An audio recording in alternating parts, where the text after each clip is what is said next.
So that's to speak with you, sir. The Nigerian democracy is 21 years very soon. Your reaction is that?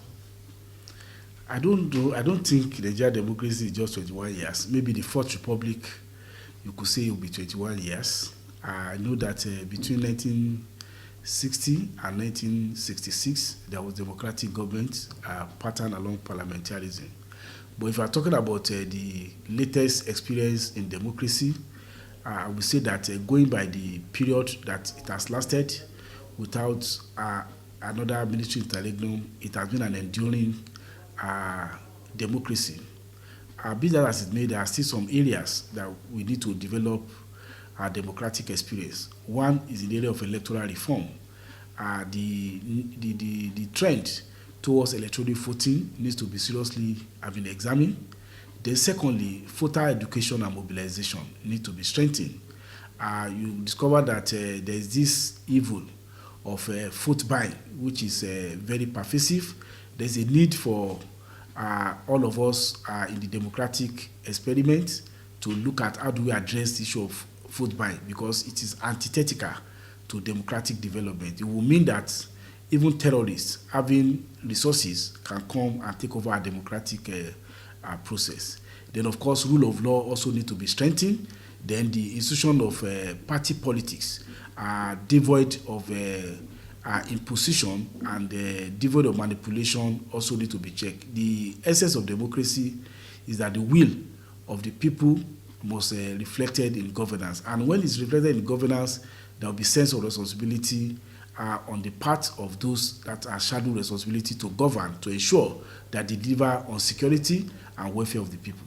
So how do you assess the legislation and check and balance? Far and wide, I think the Nigerian legislature has a principal challenge of being the most underdeveloped of the three arms of government, and this is as a result of the various military interregnum.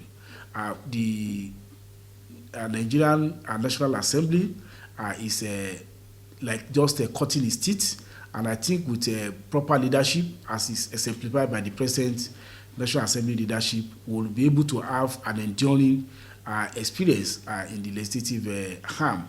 And of course, there's a need for proper enlightenment and public engagement for the public to understand the work of the legislator. Beyond lawmaking, the very important aspects of our work is in oversighting the public agencies of government to ensure that Nigerians have value for money. So there's a lot of room for improvement, but most importantly, there's a need for constructive and dynamic engagement of our people to understand the work of the legislative arm. Sir, lastly on this, sir, do you really check the balancing of the APC leader National Assembly down to the tenure of the executive? I don't understand what is meant that the leadership of the Senate is dancing to the executive. You first realize that the executive and legislators will belong to the same political party. The essence of democracy, particularly party democracy, is to have political party having a program which they seek to implement and then take over to be able to do so. I think that's the elementary meaning of political party.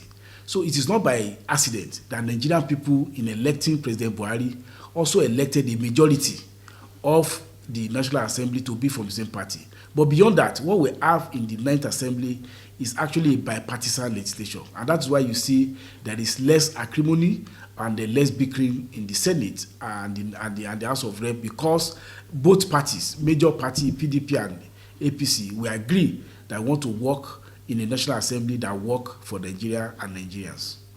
That's it. Lockdown. So far, so good. It's still challenging. So it's still challenging because it has affected the economy, it has affected social interaction, and of course, it has a lot of dimension that may negatively affect people and the economy for a very long time. So we hope and pray that the pandemic will subside so that people can possibly return to normal life and then live their social life the way they have been doing in the past.